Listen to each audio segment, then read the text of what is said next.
Today we're going to talk about the secret to picking stocks. How would you like to know the secret to picking stocks? Can anybody guess what the secret to picking stocks is? Yeah, you're getting close. So the answer is don't do it, right? Don't do it. Yeah, buy the index. If you didn't learn that in chapter 11, hopefully you learn it today. Don't do that stuff. It's so funny because I'll teach that chapter and then students come to my office and they're like, I want to talk to you about investing. I'm like, you don't already know the answer? Buy the index. If you have to go out and buy something, oh, by the way, and here's the other thing. It's put the same amount of money in every month, and sometimes it buys you more, and sometimes it buys you less, right? And then only check your balances like once a year. Because as of late, if you've been checking your balances on a daily basis, what would you have done? Crapped your pants, right? And then you have extra laundry. So just don't, I check mine once a year, and that's it. And I sleep really well. Now, here's the thing. Don't put any money into the stock market that you need in the short term, right? Because we've got all this risk. Any money you need in the short term, you should have in something more secure. And that's why we say the closer you get to retirement, the less you should have in stocks and the more you should have in bonds and things like that. Questions? Okay, the last time we, our heroes, were at the country club trying to figure out which tennis ball throwing machine to figure out or to buy. And they've got the choice between machine A and machine B. These machines have precisely, ladies, the same revenue. They have precisely the same utility. The only difference is the cost. By the way, every number up here is a cost. Every number up here is a cost. So we're going to have the same sign on all of these. So we said, how are we going to figure out, by the way, they've got different lives. How are we going to figure out which one is a better deal? And the answer is in the form of effective or equivalent annual cost. So here's what we're going to do. We're going to take all those cash flows, those costs that we see up there right now, and we're going to squish them over to times 0. That's step 1, get a present value. We're going to use our CF keys to do that. Step 2 will be to use the time value of money keys to find an annuity that has the same present value and the same life and the same required return as the project that we just squished. And that's going to give us 3 equal, in this case of the machine A, 3 equal payments that are equivalent to 500, 100, 120, 120. The best way to do this is to work through an example. Do you have your calculators up?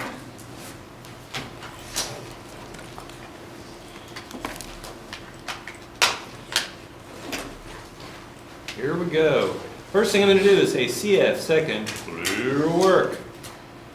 CF0 for machine A, what would it be? 500. Now a lot of people will be tempted to put in negative 500 here. That's not right. All of these have the same sign. If you want to put negative 500 in here, great. What do you have to do with the 120s? Yeah, they got to be negative too. Arrow down. What do I put in for C01? 120. So only if I've put the first one negative, and I didn't. Enter. Arrow down. What is F01? 3. Enter. Now, how would I find the present value of all those cash flows? What button do I hit next? NPV. And we need to know what the required rate of return is. It's 10%. So I'm going to put in 10 here. 10. Enter. Arrow down. Compute. I'm getting the present value of those expenses to be $798.42. And I'm going to say store 1 here, just in case everything goes terribly wrong. Then I'm going to hit my clear button twice.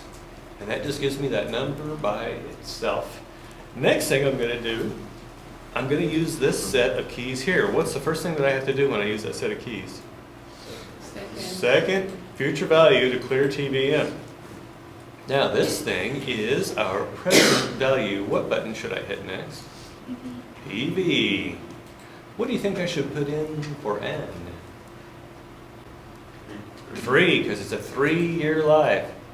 And what should I put in for I per Y? 10. And then I'm going to compute something. What am I going to compute? Yeah, the payment. And that's going to be, so basically we're saying that 3 equal payments of $321.06 is exactly the same as 500, 120, 120, 120. And so the equivalent annual cost for machine A is $321.06. Okay, now we'll do that for machine B. What's the first thing I should do with my CF? Yeah, CF second, clear work. CF0 is 600. Enter, what's C01? 100. Enter, what's F01? 4.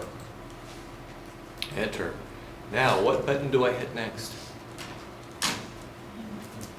NPV. And what do I put in for I? 10. Enter. Arrow down. Compute. I'm getting a net present value of those expenses of $916.99. I'm going to store 1 just in case something goes horribly wrong. And then I'm going to hit clear twice. What do I do next? Second, clear TVM. Very good, thank you. What should I hit? What button should I hit? PV. What should I put in for N? 4, because this is a 4-year life machine. What should I put in for I for Y? 10. Enter. Oh, no, I for Y, sorry, I was on the other one. And then, what am I going to compute? Payment. Compute payment. I'm getting $289.28.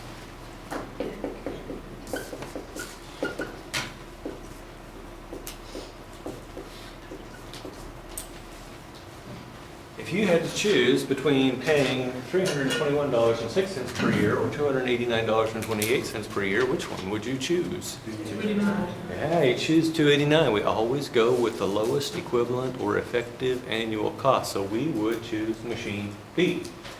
However, you can play around with this and see that if the required rate of return gets high enough, you'll always end up choosing the one with the lower starting price, because the present value of those future cash flows gets lower, lower, lower as that required return gets higher, higher, higher. So if we found ourselves with, say, Argentina-like required returns, you almost always go with just whatever the cheapest thing is you can get your hands on. Questions? Okay. That is equivalent annual cost. Now, I will be showing you one more time how to calculate that. For some reason, this seems to be difficult for students to understand, but it's basically just 2 steps. We're crunching all that to times 0, and then we're expanding it back out over the life of the machine to get the same number of payments that we have years in its life. So here's the general decision to replace. The general decision to replace is the most common decision in all of corporate finance, and here's why. Stuff wears out. Did you guys know that stuff wears out? Some of you are not old enough to realize how stuff wears out. Your body will wear out. I know you're an athlete, but eventually your knees will start to give you crap, right? And machines are exactly the same way. In the beginning, when you buy a machine, very little trouble, but then over its life, it starts to cost you more and more and more, and eventually it becomes worth your while to replace it. The question is, how do I know when it is time to replace it? That's what the decision to replace is all about. So what we're going to do is we're going to actually analyze 2 machines.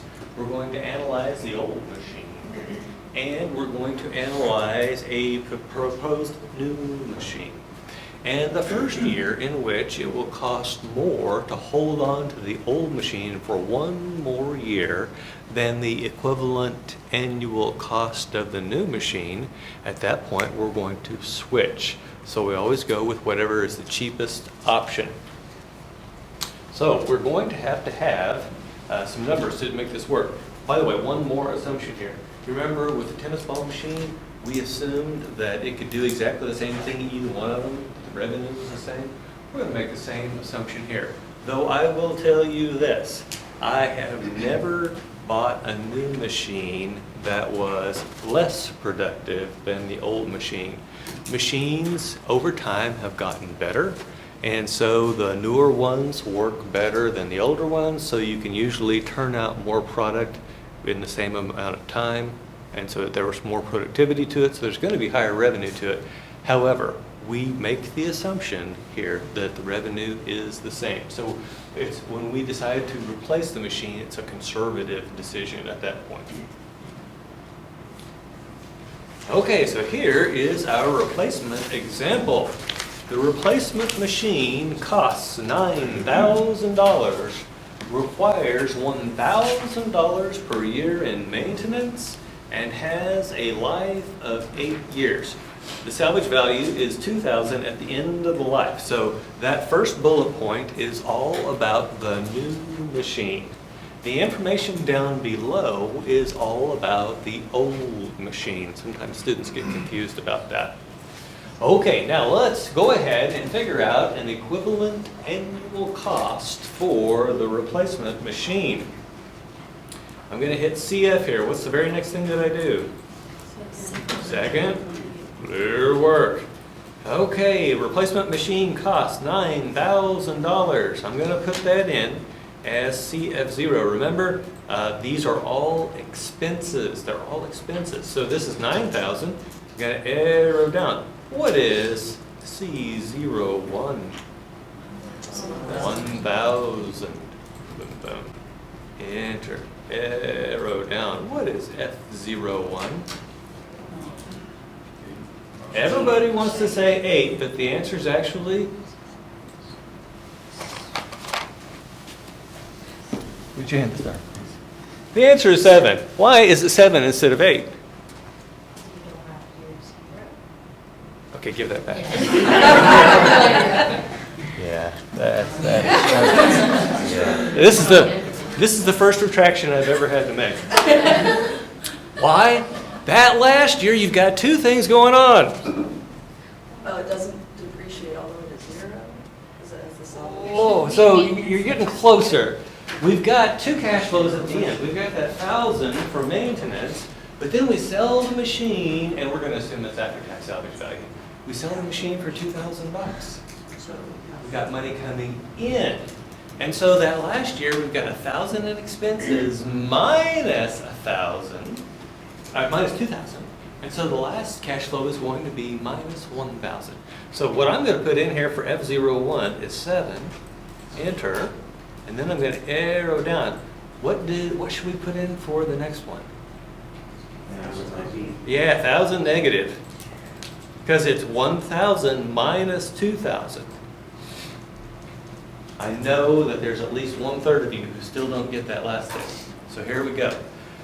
Those 8 years, we've got 1,000 going out every year. And we said that expenses are positive. And so in that last year, we also have that positive 1,000.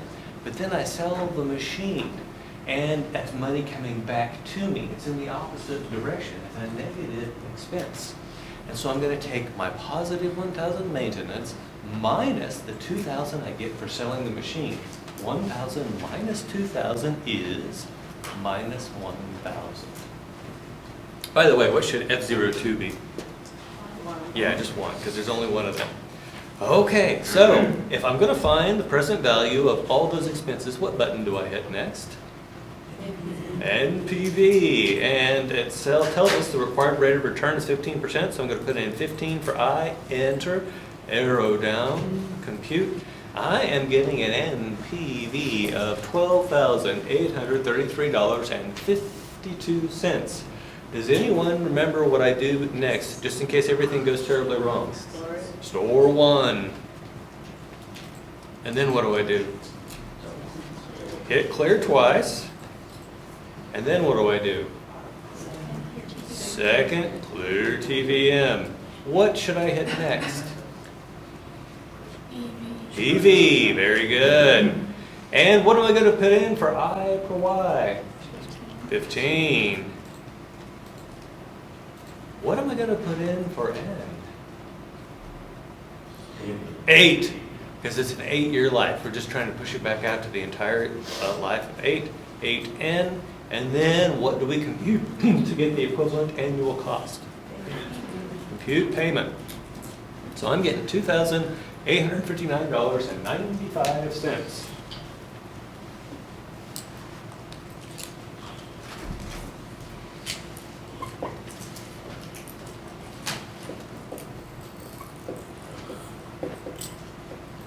Does that look right? Okay. Now, what we're going to do from here is we're going to look at the numbers for the old machine, and we're going to continually ask ourselves, at a certain point, how much longer or how much more is it going to cost me to hold on for one more year?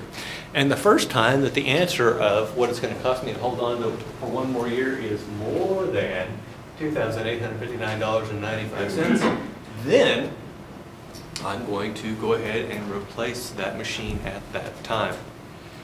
Okay, so let's take a look at our old machine numbers. So we are basically at the beginning of a year here. The maintenance has already been paid for the last. So our maintenance right now is 0. Oh, for shame, he's late. Well, at least he seems happy to be here. Okay, so we've got 0 maintenance, but if we sold the machine at the end of the year, we would get $4,000.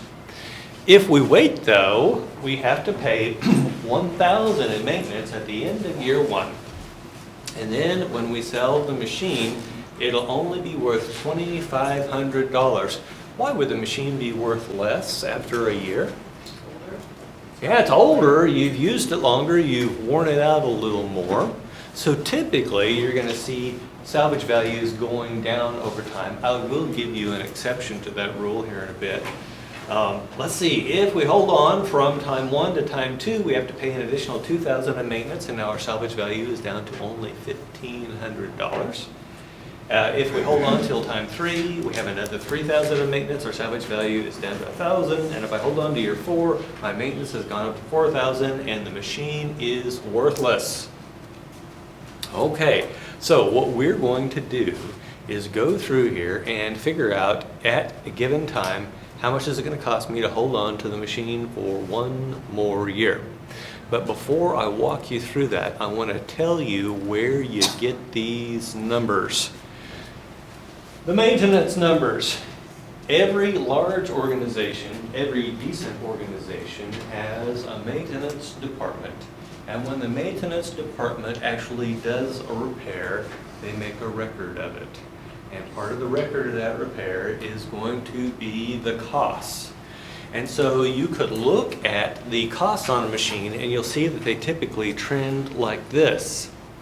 However, if you're just looking at the records, you might miss out on something. For example, if you've ever flown on a commercial airliner, those planes, they fly 6 years and they just have the regular kind of maintenance that trends up like this. And then in the 7th year, basically they have to strip it down to bare metal and do an exhaustive inspection and basically rebuild the airplane. And so your maintenance costs are going to look like this right up until you hit that year, and then they're going to go back to more of a flat. And the same was true with machine tools. I'd be walking around with my maintenance guy, Tom. He had a beard, by the way. I walk around with Tom.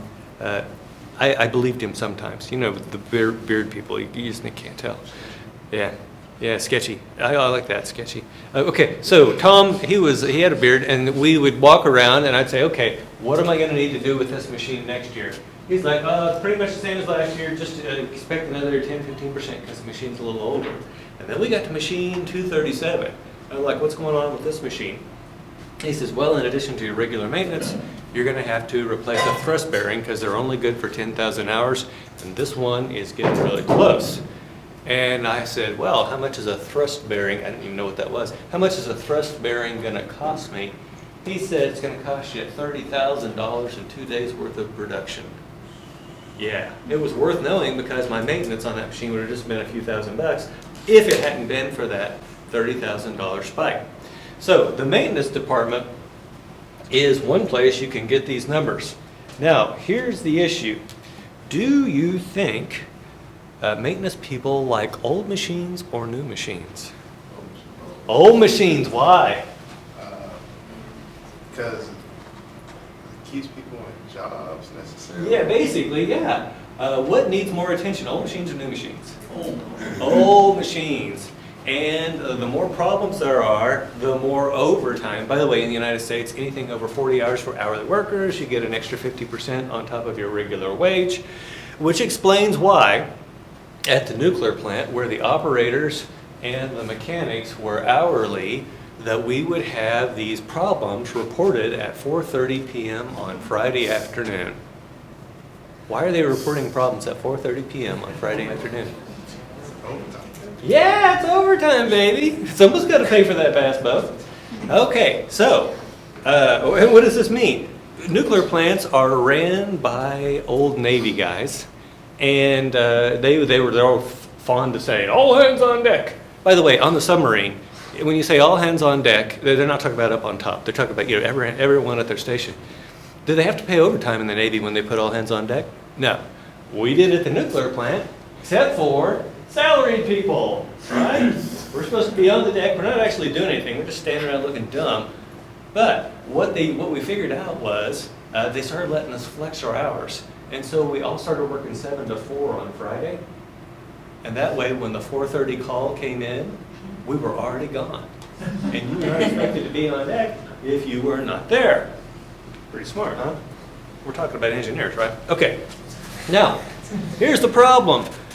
Because maintenance people like old machines, and they know that the greater these maintenance numbers are, the more likely you are to replace the machine, they will poor mouth, they will lie, they'll try to tamp down the expectations of these maintenance costs because they want to hold on to that old machine.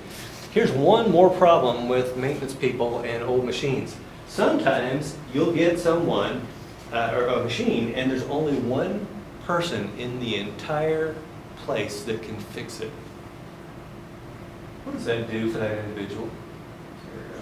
Job security. Job security. They could show up without pants and there's not much you can do about it because they're the only one who can fix that machine, right? You could get a big towel and say like, hey, bud, you can't fire him, right?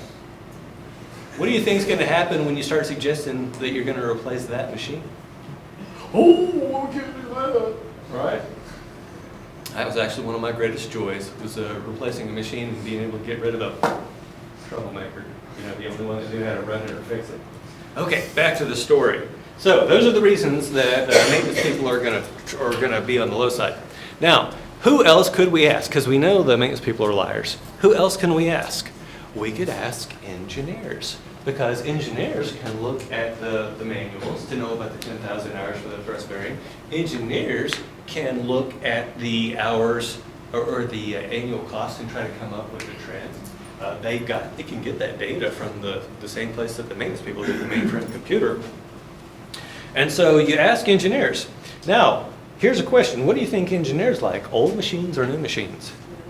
New machines. So what are engineers going to do to your projected maintenance numbers? Yeah, they're gonna make them higher. Why do engineers love new machines? You guys ever been in a new car and you smell that new car smell?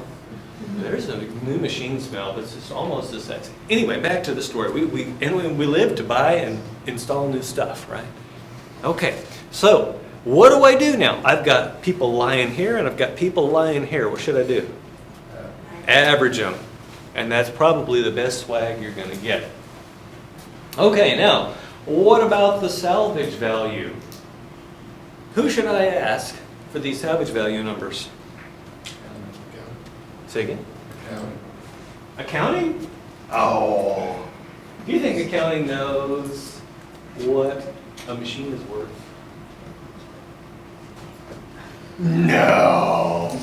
There's only one day in the life of a machine that accounting knows the value of the machine. What day is that?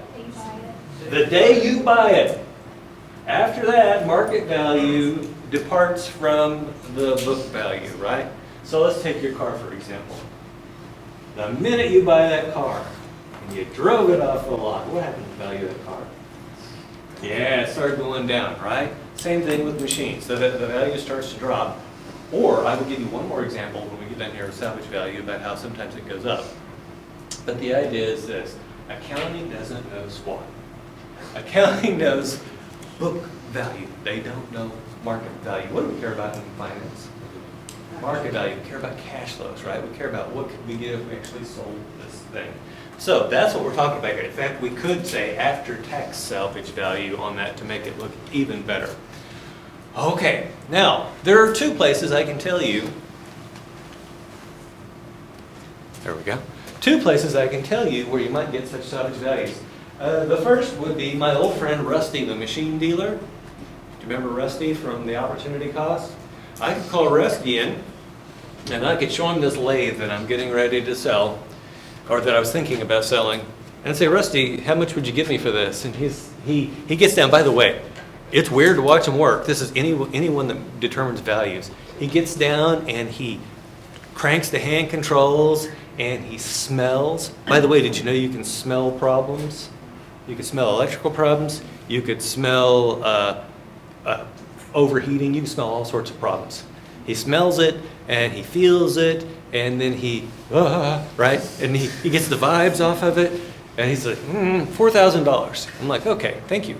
I said, now, just for fun, if I held on to this for one more year, 2 shifts a day, 5 days a week, cutting aluminum, how much do you think it would be worth at the end of the year?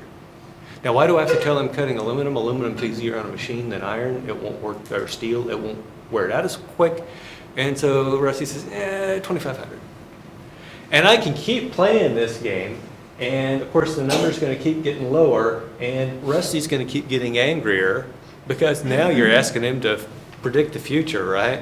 And then by the time you get to year 4, he says, I wouldn't give you a damn thing for it. And so that value is 0, right? Okay, now there's one other way to do this. We go out on, by the way, we didn't have the internet back when I was doing this, but now you can go out and buy used machines on the internet. And you think that your machine, and this everywhere I've ever been, we're like, oh, well, this machine's unique. It's one of a kind. And then now that I'm able to go out and look up stuff, I'm like, oh, wow, everyone and their dog has one of these, right? And so undoubtedly, I can find one that's the age of my machine. I can find one that's a year older. I can find one that's 2 years older. I can find one that's 3 years older. I can find one that's 4 years older. And that's going to give me these salvage values, because we know the value of that should be going down. Now, there's a difference between what Rusty will give me, that's his bid price, and what the internet is showing me, that's the ask price. So you need to figure out what kind of margins these people are working on. Just for fun, I would use 80%. I would use 80% of whatever is out there now. I would take 80% of that to be my salvage value if I were to sell it to them. Okay, so those are the 2 ways you can get salvage values. Now, let me tell you a true story about me and Rusty and a lathe. So I had this lathe, and this lathe was for making honking huge stuff. And we did not make honking huge stuff. And I'm like, that thing's just laying around, we might as well sell it. And so I call Rusty, and I say, hey Rusty, got a lathe I want you to look at. So Rusty comes over, and he looks at the machine, and he says, I'll give you $50,000 for it. I said, okay, I'll put some thought into it. I get back to my desk, I have my lunch, and then that afternoon, I get an email from the people that are basically the marketing people that have the big outlook. They're like, Exxon just discovered a huge oil and gas field west of Australia. And they're going to try something new. They're going to drill the biggest holes anyone's ever drilled to withdraw oil and gas. And what that meant was, before that, I had only done up to 7-inch diameter stuff. Well, now they're going to be using 9-inch diameter stuff. My stuff goes down in the hole, so if the hole gets bigger, then my stuff has to get bigger. I don't have the machines, right? Except for that one lathe that's meant for big honking stuff. And so I call up Rusty, and I'm like, hey, Rusty, you know that machine that I talked to you about? And he says, yeah, you still interested in selling? I said, no, but I would be interested in buying another one. And he said, ugh. He says, $250,000. I said, what? I said, the damn thing was only worth $50,000 this morning. He says, I gave you $200,000 for it right now. I'm like, what? He says, let me guess. You're working on that project off Australia. I said, yeah. He says, everybody else is too. Right? And so the salvage value of my machine overnight went from $50,000 to $200,000. So once in a while, you'll see supply and demand throw those things out of whack. But for the most part, this is what salvage values look like. They just keep getting lower and lower. We saw the same thing with cars during COVID, right? Your used car wasn't worth crap. And then before long, now it's worth more than a new car. Why? Because people could buy a used car, but you can't get your hands on a new car. Does that make sense? Same idea with machines. Okay, now let's walk through this year by year by year and see what it's going to cost us to hold on for one more year. So at time, if I hold on from time 0 to time 1, it's going to cost me $1,000 in maintenance. And then at the end of the year, I can sell the machine for $2,500.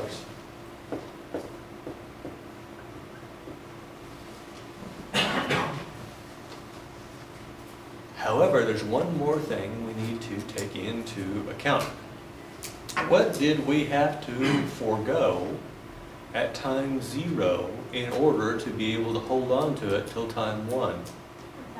Yeah, we had to forego $4,000. So that's, once again, we're looking at a positive expense here, but it's not just $4,000.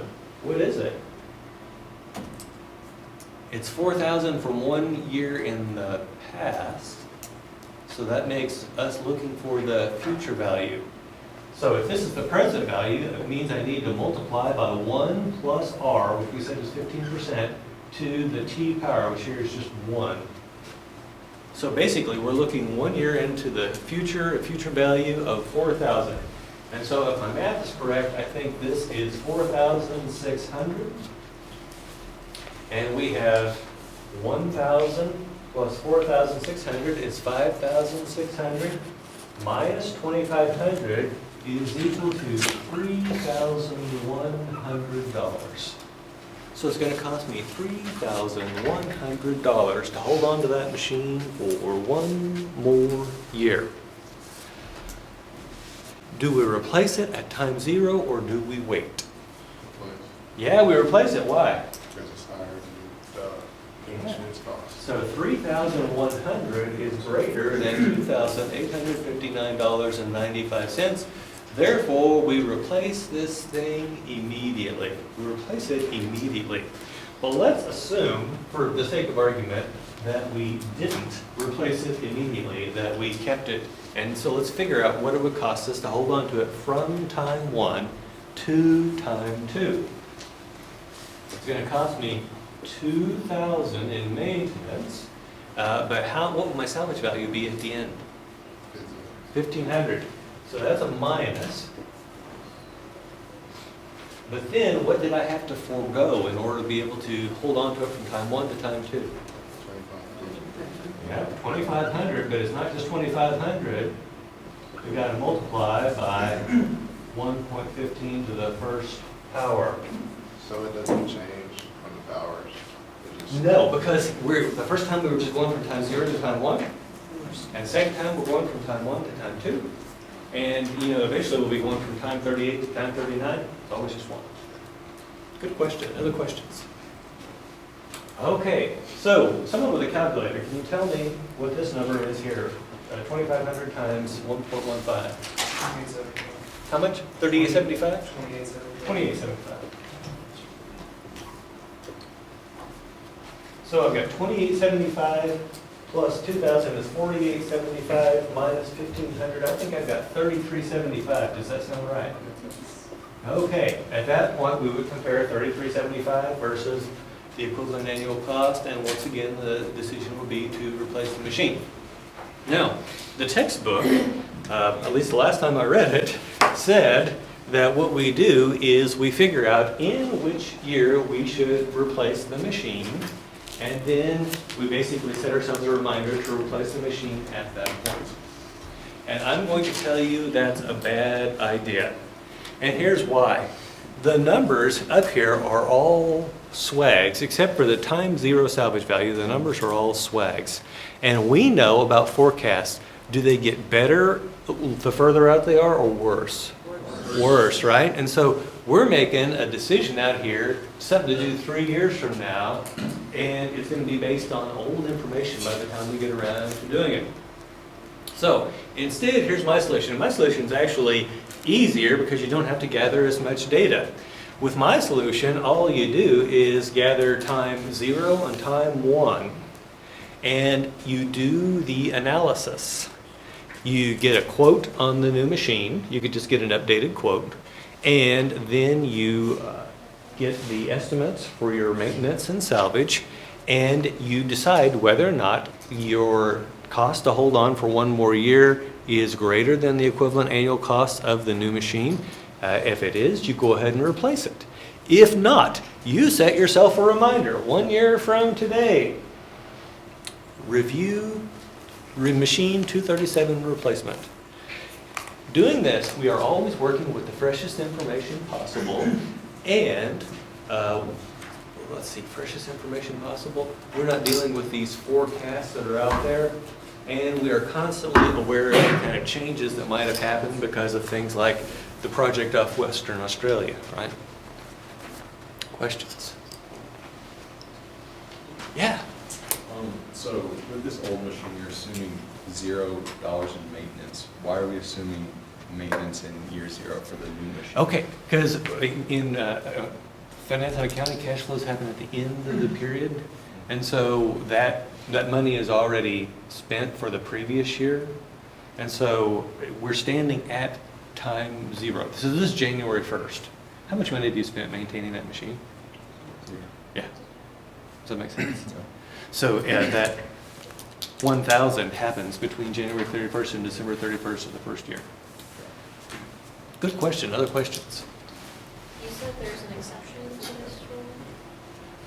I said there was an exception to the salvage value always going down, and it has to do with the supply and demand thing that I demonstrated with the oil-filled machinery and then the used cars during COVID. Do you have another question? You mentioned we've got like 2 days the machine's down for replacement production costs. Would you take those, like include those because it's down for 30,000? You don't want to hold on to it another year? Yeah. Okay. So this is a good question. And the answer has to do with it depends. And here's why. Have you guys read the Goal, the game by Eliyahu Goldratt? It's a story. Oh man, that used to be required reading. It really should still be. The Goal, I think it's called. And it talks about bottlenecks. So in my operation at Dallas, Texas, pretty much any of the machines could be down for a while and I could catch up, except for machine 464. Machine 464 was a bottleneck. And here's how you spot a bottleneck in a manufacturing operation. You walk in and you look and see where is the work piled up. If the work is piled up before a machine, that's your bottleneck. Now, if the machine in question is the bottleneck, we very definitely need to think about those 2 days. If the machine is not a bottleneck, what if I'm only having to run it 60% of the time? Those 2 days really don't matter to me. In fact, we could easily plan for that. We could, instead of running it 3 days the week prior, we could run it 4 days the week prior or 5 days the week prior and have a little extra fat to live off of while the machine's down and getting the thrust bearing changed out. Does that make sense? Yeah, so the whole idea, this goal, and I'll send you guys a link for the book, but it's an amazing idea, and it doesn't just apply to manufacturing. It applies to all sorts of other things. There's always one thing that is like the weakest link, right? What we say, the chain is only as strong as its weakest link. And so in your lives, you guys need to be looking for what's the weakest link and or the bottleneck, and we'll eliminate that. That's where you're going to spend your money. How do you find a bottleneck when dealing with people? Oh, okay. I'm good. So at the nuclear plant, in order to get anything purchased, I had to fill out a paper requisition. And I had to take it over and set it in the inbox and thank them very kindly and move on. And my stuff didn't come, and my stuff didn't come. And I would hop back over. Now, what's happening is it's flowing from inbox to inbox for approvals, and it gets to one inbox. Where's your bottleneck? The person with the tall inbox. Now, I know we've gone from paper to digital, but whenever you're chasing stuff down and it always ends up with Frank, Frank's your bottleneck, right? There was this guy, he was the director of operations for our division, and if the paperwork got stalled on a project, I always knew exactly where to go find it. It was on Gary Gerstenslager's desk. Always on GG's desk, right? Because he was apparently too important to sign papers. Now, if you're in charge of the operation and you can figure out who your human bottleneck is, what do you do? Boop, right? You don't just straight up fire them. By the way, I've never fired anybody for cause that was surprised, because I've walked them down this path called progressive discipline. So I start out and I'm like, hey Gary, I noticed this stuff's been piling up on your desk here. This is we'll call this one a verbal warning, although I'm going to put it in writing, right? Because if you don't document it, it didn't happen. He's like, oh, okay. Well, then it happens again. What do we do? First warning. It happens again. What do you do? Second warning. And then you get to the final warning, or as my HR manager at Halliburton called it, he was the son of a Baptist preacher, he would call it the come to Jesus talk, right? And that's where it's like, hey, Juan, if you don't pull your crap together, this is your last chance, bro. Come to Jesus, right? Okay. That's Texas, that's Baptist, that's how they talk, right? Okay, so what's the point here? You're going to walk this bottleneck through that process. Everybody here deserves at least one chance to correct themselves, right? Unless you've done something like walk in with no pants, then I think it's good to just walk them straight out the door, right? Second time today that's happened in one of my stories, right? Okay, good questions. Have I covered everybody's questions on that? Okay, I will send you that book recommendation. If I don't, please remind me.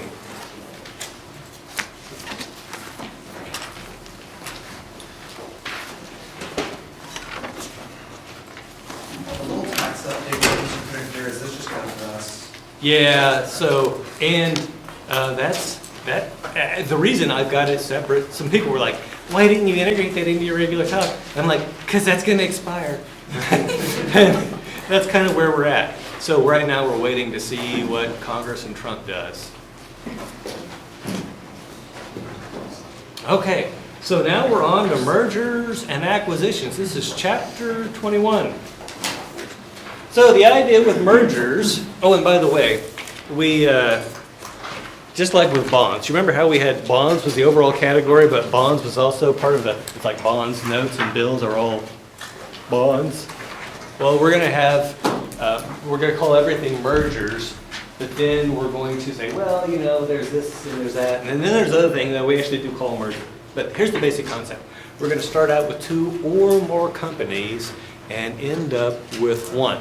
The most typical case that you see is 2 companies. If you see a merger of multiple companies at the same time, it's usually because an industry has collapsed in a country and the government is trying to save that industry. Example, if you go to the British motor car industry back in the 1960s, everything, they just didn't have a relevant product, and so the companies were going out of business, and so the British government basically nationalized them and put them in together in something called Leland Motors. Are you British? No. Yeah, so the old hot Austin and MG and Triumph and all that Jag even, whew, they were all one pushed in by the government. Now, as of late, the Chinese have been doing the same thing with their steel operations. So if you see a merger of multiple companies, typically there's a problem, but every day we see mergers just between two firms. Okay, so here's some vocabulary for you. We have the bidder. The bidder is the one that's out there trying to buy another firm. It's the acquiring firm. And then we have the target, and that is the firm that the bidder is trying to buy. So all through this, I will talk about target managers, and you guys are going to instantly picture people in red polo shirts with khaki pants. But we're talking about the managers of the target firm. And then we've got consideration. Now, consideration is what's being offered in exchange for the target firm. And it turns out we can offer my personal favorite, which is cash, or you can offer stock. You can offer the stock of your company or of the combined company to purchase these target shares. And we'll talk about the upside and the downside of both of those methods for consideration. Questions so far? Okay, so I'm just giving you the general overview here so you can understand where all these things fit. So that's why we've got this family tree down here. Everything that we're going to talk about is a takeover. And a takeover is basically when control of the firm passes from one group of shareholders to another group of shareholders. So that's a takeover. So everything we're going to talk about here is a takeover of one form or another. Now, under takeovers, we have three subcategories. And we have going private transactions, which we'll discuss. We have proxy contests, which we talked a little bit about in chapter 6. And then we have acquisitions. Acquisitions actually can break down into three categories. And those three categories are acquisition of assets, where I just buy the assets, acquisition of stock, which is where I buy the stock of the company, or we could have some sort of negotiated merger that doesn't require us to do this acquisition of stock. And we'll talk about when that happens and why. Okay, so those are all takeovers. So now what we're going to do is we're going to start walking through these different kinds of acquisitions. So this merger consolidation, we typically, this is probably the last time you'll hear me use the term consolidation. Last time you're going to hear me say that. Typically, we just refer to all these things as mergers.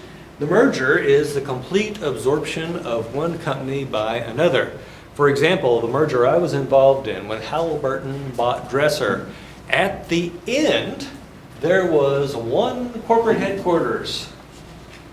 And the name on the building said Halliburton. The name Dresser appeared nowhere. And basically most of the power structure were former Halliburton people. So that was the complete absorption of Dresser by Halliburton. We would call that the merger. The consolidation happens far less frequently, and that's where two firms go together to form a new firm. And so they're like, oh hey, we're really good friends. We should just get together and become a new firm. That's not how humans work, by the way. And so even when you see examples of this given, they're typically actually mergers. And here's my favorite example. Daimler, Chrysler. By the way, Daimler, what product does Daimler make? By the way, it's a car. Daimler's German. Luxury car, very good. You ever heard of the Mercedes-Benz? Mercedes is, by the way, I could have called it Daimler-Benz, and then maybe you would have gotten it right. Mercedes-Benz is made by Daimler. Now, what kind of car do you think of Mercedes is? It's a luxury car, right? And then we had Chrysler, the perennial third place loser in the United States auto market. I'm sorry.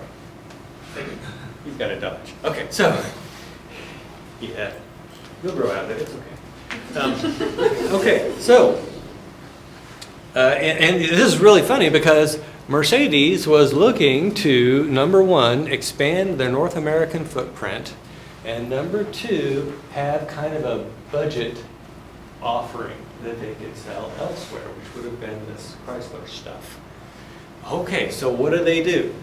They propose this merger of equals with Chrysler. Here's the problem though. Afterward, every single person in the power structure had a German last name. In fact, the guy in charge of Chrysler over here was named Dieter Zetsche, which is not Irish in any way, shape, or form, right? That's German. Now, what am I telling you? Who actually won the merger? Mercedes did, right? Mercedes did. And so it wasn't really a consolidation, it was actually a merger, and it was easy for us to figure out who is the acquirer and who is the target. Now, here's the reason I like to talk about this merger. First of all, most mergers fail. Now, they actually go through, it goes through, but they don't get all the benefits that everyone touted beforehand. So, here's the fun thing. Daimler consumed Chrysler, and then like in 2012, I think it was, basically, or no, it was earlier than that, 2002. They basically just threw up Chrysler, and it looked almost exactly like it did before, except they had the Chrysler 300, right? It's kind of dope. You know about Chrysler 300, and oh my goodness, I can tell you stories. My folks had one. Okay, back to the story. It's built on a Mercedes E-Class frame. That's why it's, okay, so on with the story. Now, here's, if you've ever had, raise your hand if you've had food poisoning. There's two ways that food poisoning works itself out. This way or this way, right? If it's coming out this way, how do you know what it was that made you sick? You could see it. It's the only thing that didn't digest, right? I ate at a vegetarian Hare Krishna restaurant in Prague, long story. And I get really, really sick. I didn't realize you could get food poisoning from vegetables. And woof, when I throw up, I could see exactly what it was that made me sick. I think it was some sort of eggplant. Anyway, on with the story. What happens with Daimler? They eat Chrysler, and it makes them sick. And when they throw it up, it looks almost exactly the same as it did when they swallowed them, except for the Chrysler 300. Yeah. You're going to see, as we go through this, and as we go through the hubris hypothesis, that most mergers are not good ideas. And we'll explain when they are good ideas, and we'll show you how to tell. Go ahead. What are your thoughts on the recent merger of Toyota, Honda? Oh my goodness. Okay, so they've been talking, right? And they haven't actually merged. Oh yeah. Okay, so three big auto companies in Japan. Toyota, Honda, and Nissan. Who's the perennial third sick child? Nissan. Nissan. And so what has the Japanese government been doing lately? They've been going around to other people. They're like, oh, hey, Honda, how are you doing? You like building cars here in Japan? Well, we know these people. They could really use your expertise. And by the way, they're kind of sick, right? And so that's how Honda and Nissan, why they were snuggling up. It wasn't because Nissan was the belle of the ball. It was because the Japanese government is kind of trying to push them in, similar to what the British government did back in the 60s and 70s.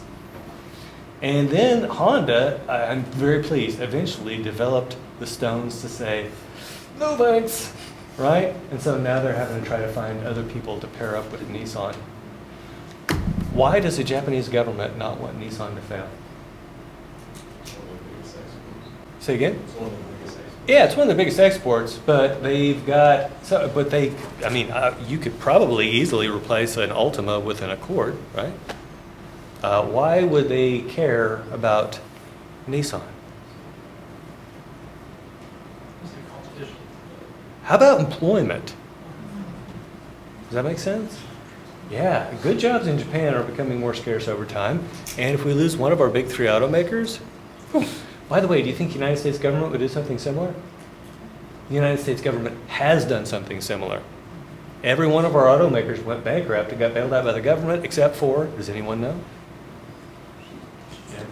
Ford. Oh, GM got the big old bailout. Government Motors is what GM stands for. Yeah. Yeah, and they basically bailed out Chrysler and gave it to Fiat. Why? I don't know. That deal never made any sense to me. Anyway, long story short, that's what's going on with Honda. And here's what I would tell you. If you hear anyone that is now seeking to buy Nissan, they are either being forced to do so by the Japanese government or they are a flaming idiot. Questions? Is it possible to have like partial mergers? So the one that comes to mind for me is like the new Toyota Supra is built on like BMW Z4 platform, but it's just kind of like that one project. Yep. Okay, so we will get to talking about these things, and that's going to fall under either joint venture or a strategic alliance. But it would not be considered a partial merger, but it's called a merger alternative. Good question. Other questions? By the way, is that car actually made by Toyota or BMW? No, who makes it? It's a third party, Magnus Steyr, right? And they're building a car that's not their own car, right? It's built for someone else. And I think that's the way we're going to see automotive production going. Okay, now let's talk about advantages and disadvantages of mergers. Mergers, we say, are legally simple. Now, in order to explain to you why this is a big deal, we need to understand what happens if we go about it through the second way, which we're going to talk about, is the acquisition of stock. Actually, no, the third way, if we go for acquisition of assets. If I go out and buy a car rental company and we do it as a merger, then I do not need to go out and retitle each and every one of those rental cars, because they each have a title. By the way, what is a title? Ownership. Yeah, it's a certificate of ownership, right? It says that you own that car. Okay, now, if instead of just merging with that car rental company, we went out and just bought the assets of the rental car company, now we're going to have to retitle each and every single one of those cars. Have any of you ever gone to the Department of Motor Vehicles to get a vehicle retitled? How would you describe that experience? Pain in the ass. A pain in the ass! I like your English. Okay, so it's a pain in the ass. By the way, here's how it works. You walk in, and there are these two sets of numbers. And I'm like, is it this one or this one? And yeah, just to be sure you grab both, right? And so then you sit down on a rusty folding chair that's just about to give out, and there are all these funny smelling odd people around you. They just hang out there, I guess. And it's forever, right? It's a total pain. Now, imagine doing that 2,000 times for a company with 2,000 rental cars. Oh man, that's just painful. And so that's why we say we would rather do this through a merger, because it's going to be a lower cost to us. Why is it going to be a lower cost? I don't have to pay anyone to go down and sit at the DMV. And by the way, anytime I'm retitling assets in a corporate situation, do you think we might have lawyers involved? Are lawyers cheap? Does anyone here want to be a lawyer? Usually I have at least one, and you ask them why, and the answer is always I considered the it. money. Oh, you considered I it? considered it, but there's not going to be a constitution in 2 years. Ah! And she's Canadian. We have to forgive her for speaking ill of her own government there. Okay, so back to the story. It's expensive if we have to do this. So if we go through the merger way, it's a whole lot cheaper. Now, what is the disadvantages? It must be approved by a vote of the shareholders of each firm. Now, we say typically greater than or equal to 2/3. That is 2/3 of the shares, not 2/3 of the shareholders. This isn't a democracy. It's not one person, one vote. It's one chair, one vote. Now, why 2/3? Well, a lot of people will have, or companies will have a supermajority provision in their corporate, I'm even forgetting the name now, but in their corporate charter, that's it, in their corporate charter that says at least 2/3 of the shares have to approve of any sale of the firm. Now, why would they do that? Why not just 50% plus one? Are they trying to make it easier or harder to sell the company? Harder. Yeah, they're making it harder. Now, who writes the corporate charter? The founders. Why would they want to make it harder to sell a firm? Because then when they keep control, does that make sense? And so even if you're not the founder, you might, if you came in and you had the 50% plus one, you might, as a new CEO, say, well, we should probably bump that up to 2/3. Of course, you'd have to get the shareholders to approve it at that point. Okay, now, is it easy to get 2/3 of people to agree on anything? No. So I think back through the presidential elections that I've seen, and the biggest blowout that I ever saw was Ronald Reagan versus Walter Mondale, 1984. It was a 60-40 split. 60%, that's the most I've ever saw in my lifetime vote for one person. Is 60% 2/3? No, still less than 2/3. It's really hard to get to that level unless you've got some big block shareholders that are going along with you. Okay, now, the next line I love. It says, obtaining votes might not be easy as target managers are likely to resist. Target managers. Why would target managers want to resist a takeover of their firm? Yeah, they're going to lose their job. So if you think about the way this works, if I'm taking over your firm, what's happened likely is that you've done such a bad job of running this firm that the share price is now low enough that I can go out there and write a check and take over your firm. And what that means is the kind of managers that ran the shares into the ground, do I want to keep them around? No. So I have a true story from Halliburton and Dresser here. Dick Cheney was our CEO at the time. You guys know who Dick Cheney was? He went on to be vice president. Met him one time. Kind of a cold guy. But back to the story. Dick Cheney and a guy named Bill Bradford go quail hunting. Now, Dick Cheney actually shot a quail hunting partner in the face one time. This is not the same guy. But, you know, if you're going to go, and this is after that incident, so you'd think you need to be a little careful if you're quail hunting with Dick Cheney. And Dick says to Bill, who, by the way, happens to be CEO of Dresser. And he says to Bill, he's like, Bill, we really admire, over Halliburton, we really admire Dresser Industries. And Bill says, why, thank you. Because, of course, he wore a tie to go quail hunting. He says, why, thank you. And Dick says, you know, we've been thinking that our two great companies would be even better together. What does Bill immediately start to do? He's like, well, you know, we're really focused on providing shareholder return as a standalone entity. And, you know, we have our strategic plans. And he starts to spew out all this horse crap, which all these guys do. And then Dick says, oh, by the way, the reason we're doing this is because we actually want you to be the CEO of Halliburton because I'm most likely going to be vice president. What do you think Bill starts doing now? Oh yeah, that's a great idea. You see how that works? Are people scumbags? Yeah. Would you have done the same thing?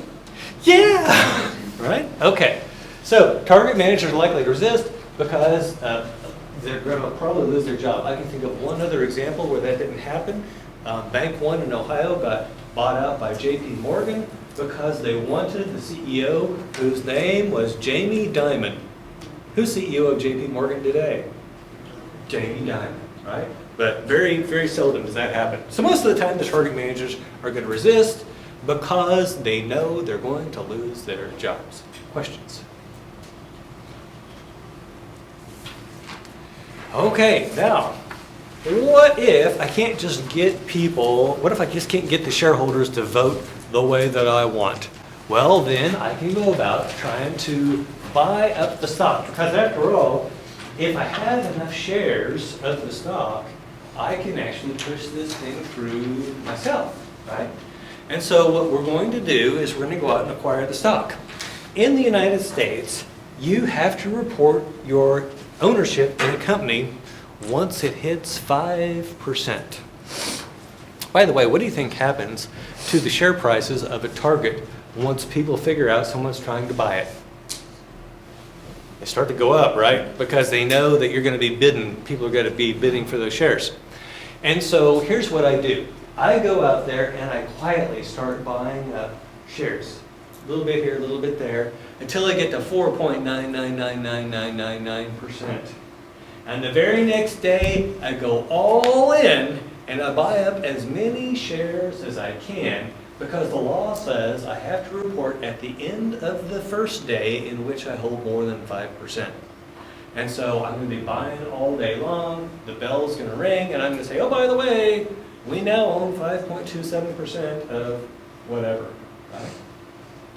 Okay, now I also have to talk about my intentions. I have to talk about whether I am intending to buy out the firm or if I'm just interested in being a beneficial owner, which means I'm just going to be an investor. I'm not there trying to take over control of the firm. Okay, as soon as I announce that I'm trying to take over control of the firm, what happens is the share price starts to go up. And the trick is that people know I'm going to have to offer a premium in order to get the target shareholders to sell. So if the shares are currently trading at $25, if I go out and offer you $25, you're not going to do anything, because if you wanted to sell for $25, you could have already done it, right? Instead, what do I have to offer you? I've got to offer you, say, $30. Does that make sense? I've got to offer you $30, and that extra $5 will be called the merger premium. And so there's room inside that merger premium for me to buy the stock and wait for the price to get bid up even further and then sell my stock later on, or maybe even just hold on to it until the merger goes through and get my cash. Okay, now most of the time the way this works is the bidder makes what's called a tender offer, and the tender offer is conditional. They'll say, we will buy the shares for $30 a piece if we can get at least 80% of the shares. Now, why 80%? Because remember when we were talking about double taxation of dividends? If the firm owns at least 80% of the other company, then it becomes an unconsolidated subsidiary and they don't have to pay any taxes on the dividends from that firm, because they're just thought of as cash flows within the same firm. Okay, so we've got to make this tender offer. But we need to be able to get this message out to the shareholders of the target firm. How would you suggest that we do that? Say again? Press release. Yeah, that's the first thing we're going to do is we're going to do a press release, the PR newswire. We're going to put it out there. By the way, how many of you read the corporate press releases every day? Probably none of you, right? And the only ones that I pick up on are the ones that the Wall Street Journal thought were worth reading, right? Okay, now, so the PR newswire is going to pick some people up, but it won't get everyone. And in particular, we want to target the target shareholders. Who has the mailing list for the target shareholders?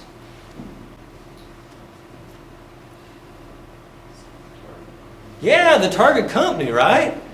So I'm going to call them up and I'm like, hey, we're trying to buy out your company. Could you please send me the mailing list for your shareholders? What do you think the response would be? All right. Nope, not going to happen. Okay, so what do I do next? Well, I actually go to the brokers. Do you think brokers know who owns what? Yeah, so I've got an account at, what's it called these days? Oh, Scottrade. Scottrade, I got an account at Scottrade, and all of my securities are in street name, meaning that the name on the stock is actually Schwab. But then I've credited those shares in my account. So Schwab knows who is the voting entity, me. But other people looking at that would think that Schwab owned the shares. So, long story short, if you want to actually get to the shareholders, you go to the brokers.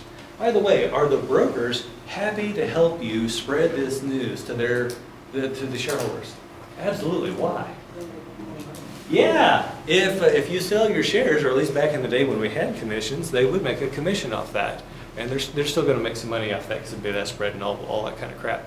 Anyway, long story short, the brokers are willing to help you out.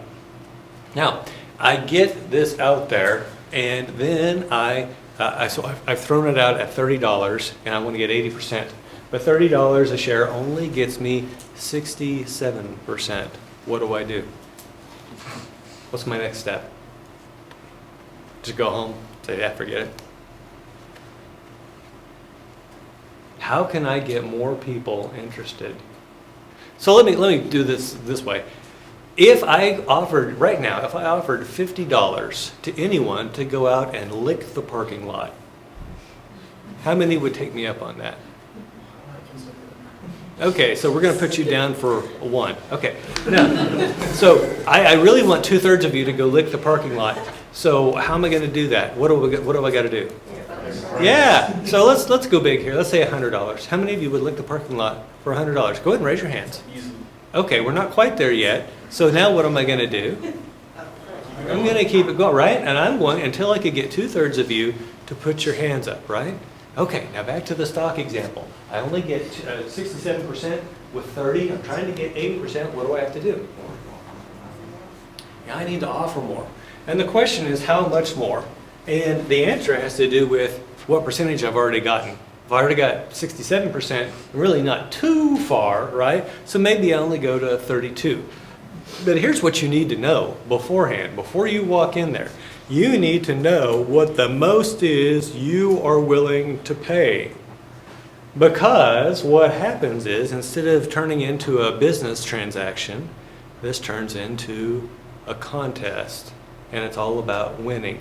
Have you guys ever been to an auction and you see people bidding on something, and 2 people will get into a bidding war over something, and they end up paying a ridiculous amount of money for something that's totally stupid and trashy? Do you think it's because they really thought the item was worth that much? No, it's all about winning the auction, right? Do you think bidding managers might be the same way? Do you think these people are used to winning? Do you think that they ever want to have to walk away? No. And so what you see, you need to know when you walk in there, what is the most that I can pay for this thing and still make it a positive NPV project? And when you hit that point, if you still don't have enough, then you walk away. You just walk away from the whole thing. Okay. Let's see. Questions so far? By the way, once I put my offer out there for these shares, now we say the firm is in play. And you may see other companies come out of the woodwork to launch a bid. We saw that when Cadbury, the chocolate company, went up for sale. Or they acted interested in being taken over. Well, suddenly there were companies coming out of the woodwork to bid on Cadbury. And the reason, I'm going to liken this to the junior high dance. Back when I was in junior high, we had these dances, and this is the 80s. It was a simple time. We only had 2 kinds of people. We had boys and we had girls, right? And the boys were on this wall, and the girls are on this wall. And nobody's talking to anybody. And then, basically, all it takes is for someone with nothing to lose to walk across and ask the finest looking girl to dance. What do you think she says? You'd be wrong. She wants to dance. She doesn't know I can't, right? So we dance. Now, here's the fun thing. What do you think happens immediately after that song? There's a line of guys to ask that girl to dance because she was in play, right? She was willing to dance. And we see the same thing in these corporate takeovers. Once a target signals that they are willing to be taken over, then the other bidders come out of the woodwork. What does that do to the eventual cost to acquire that company? Pushes it up because the people are bidding against each other. And that's where we'll start next time.